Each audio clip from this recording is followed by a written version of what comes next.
Hi everyone. So I had my daughters help out with the bottle flipping. We began with a full bottle of water using 450 milliliters of water.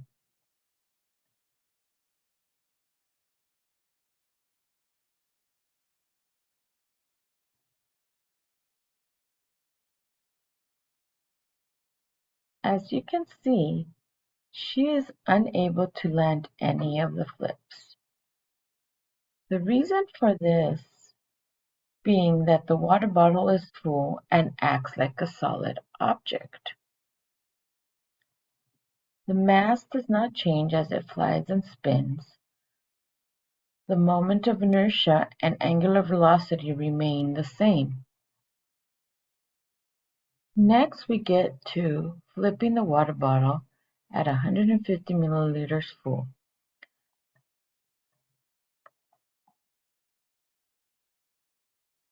There is space for the water to slosh around, changing the direction of the mass. This changes the water bottle's moment of inertia and its angular velocity. With that, it helps for the bottle to land upright. Once the angular momentum is transferred where most of the water is at, the spinning slows down to almost nothing, which then makes the water bottle land upright.